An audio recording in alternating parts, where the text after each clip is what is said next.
Inverse trigonometric functions, integration. So the derivatives of the 6 trigonometric functions occur in 3 pairs, with one of each pair being the negative of the other. Similarly, it is convenient to use only one of each pair when finding the antiderivative. Now here are your formulas for antiderivative. You need to know these and know them well, especially the arcsine, arctan. We haven't seen arcsecant on an AP exam in a while, but you never know. This could be the year. But I want to call out to you, let's look at these and compare them with the derivative formulas. Notice the derivative of arcsine u was u prime over the square root of 1 minus u squared. Notice the integral introduces a constant a. So now we no longer have to just have 1 there. It can be any constant, but it does change the antiderivative to arcsine u over a. Now let's look at arctan. Here is our derivative of arctan u prime over 1 plus u squared. You guessed it, we now have an a could be any number besides 1. And that is going to give us u over a here as our argument for the arctan function and as our coefficient 1 over a. If we recall, arcsecant and its cofunction, arccosecant, were the only ones that involved an absolute value of u outside of the radical.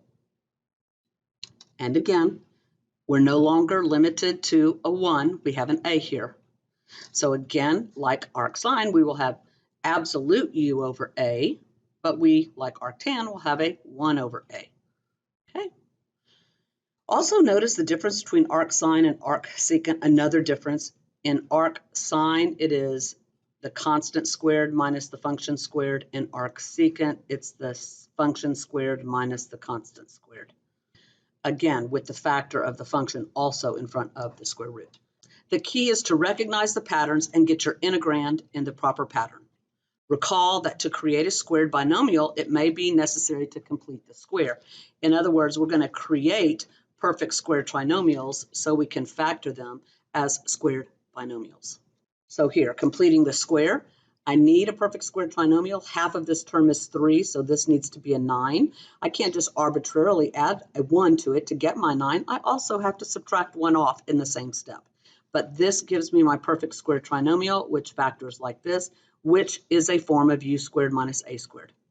Now let's do the same thing here. Half of this is 10. 10 squared is 100. I have more than I need, so I'm going to split 100 off of that, and I have left over the 4. This is going to give me x plus 10 quantity squared plus 4. And I can rearrange this to get it in the form of a squared plus u squared. Evaluate the following. First of all, I know it cannot be for arctan because we have a minus and we have a square root. And it looks like it's in the form of a squared minus u squared. Therefore, my u squared is x to the 4th, so my u is x squared. So my u prime is 2x, so my du is 2x dx. Notice I have 2x dx, so this right here is my du. If this is a squared minus u squared, then my a squared is 1, making my a1. Now we're going to look at our integrand. We've got it in the form that we need for arcsine, and so I can anti-differentiate this as arcsine u over a plus c, where my u is x squared, my a was 1. It's all about the pattern. Okay, for this problem, we see no square root sign, so we are really looking at an arctan, more than likely, which means I need a perfect square trinomial so I can have a squared binomial factor. So I can look at this and see that if I had minus 4, half of that is minus 2. Minus 2 squared is plus 4, so I need a plus 4. So I'm going to split off my 4, and that leaves me with a 9, but it allows me to do a very nice factoring job. That gives me x minus 9 quantity squared plus 9. So this is my u squared, this is my a squared. We can rearrange that to be in the form a squared plus u squared in the denominator. My a is 3, my u is x minus 2. So my arctan is, remember, arctan has the 1 over a, arctan u over a plus c.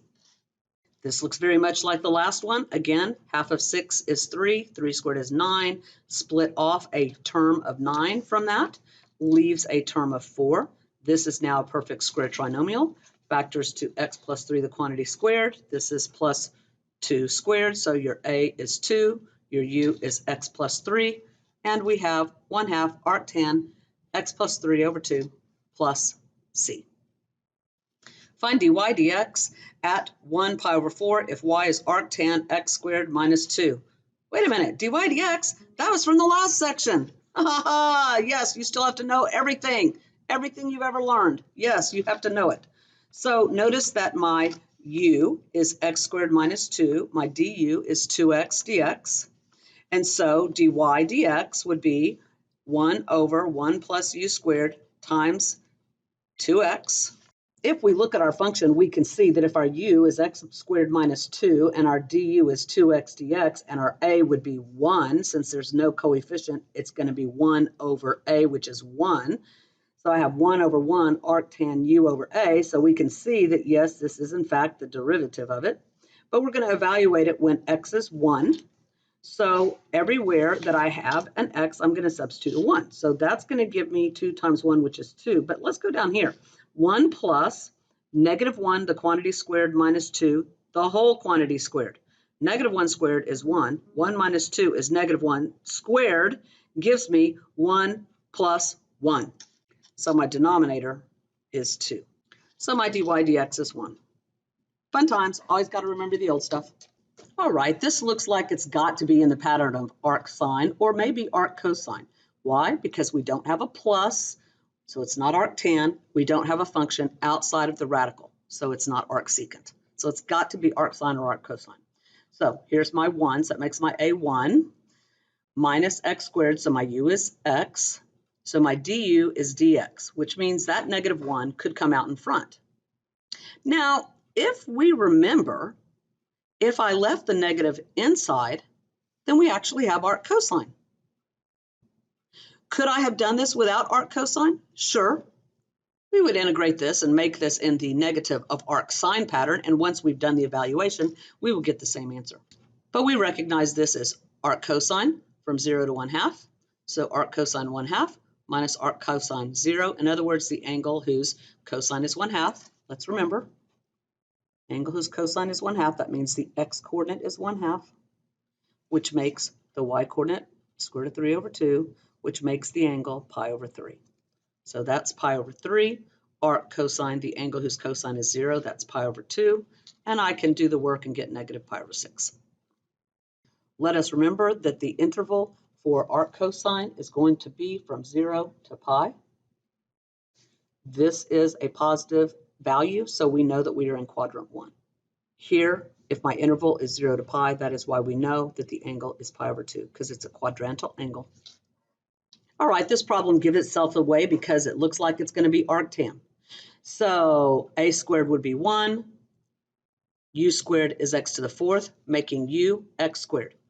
Therefore, du is 2x dx, so we need a factor of 2 inside, which brings a 1/2 outside.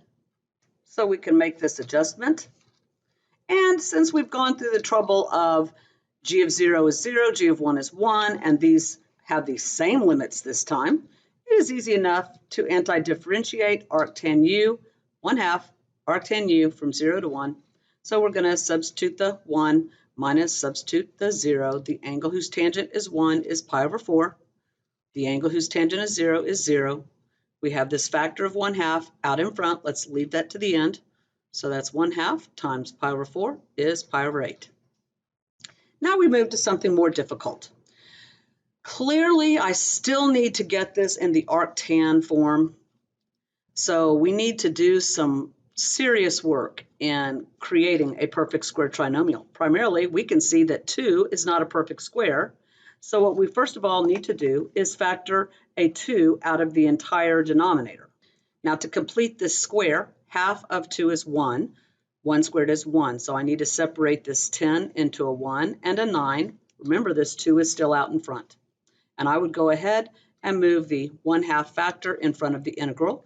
And you can see that we can factor this into a perfect square trinomial goes to this squared binomial, plus 9 is 3 squared.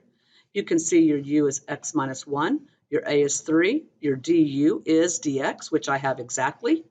So this is going to anti-differentiate into the 1/2 is there, 1 over a arctan u over a plus c. And I can do the 1/2 times the 1/3. Problem number 8 gives itself away. It's got to be arcsecant or cosecant, but probably secant because of the function out in front of the radical. And this tells us what we need to have inside. So I need to get x minus 1 quantity squared inside. So I'm going to do that by rearranging my terms and adding 1 and subtracting 1. This gives me my perfect square trinomial factors to x minus 1 quantity squared minus 1. My u is x minus 1. My a is 1. The antiderivative of this is 1 over a arcsecant absolute u over a plus c, which simplified gives us this. Now we have a definite integral here. Again, we need to get it in the right form. So let's rearrange it. This is going to be a little tricky. Let's go ahead and factor out a negative. Now, the perfect square trinomial would need to add a term of 4. So we're going to add and subtract 4. But remember, we're adding a 4 inside, but we didn't really add a 4. What did we add? A 4 times a negative. So we really subtracted 4, which means we need to add 4. Another way to think of that is I added a negative 4, so we need to subtract a negative 4. Either way, the math needs to be done properly. And I can see that we can rearrange and factor this nicely. That 4 can come in front. There's my minus. This perfect square trinomial factors to this. So your a squared is 4. So your a is 2. Your u is x minus 2. And so we have the pattern arcsine u over a from 0 to 1. Let us remember, arcsine is the one that does not have the coefficient like arcsecant does in arctan. So we have arcsine of 1 minus 2 over 2 minus arcsine 0 minus 2 over 2, which gives us arcsine negative 1/2 minus arcsine of negative 1. Let us remember, the angle whose sine is negative 1/2, the y is negative 1/2, puts us in quadrant 4. So this is negative pi over 6. Yes, it's coterminal to 11 pi over 6. Remember, the arcsine interval is negative pi over 2 to pi over 2. So you have to give your answer in that interval. And the angle whose sine is negative 1 is going to be negative pi over 2. So we have negative pi over 6 minus negative pi over 2, negative pi over 6 plus pi over 2, which gives us pi over 2 minus pi over 6. Getting the common denominator gives you pi over 3. Your TPs are 1, 7, 9, and 13. See you next time.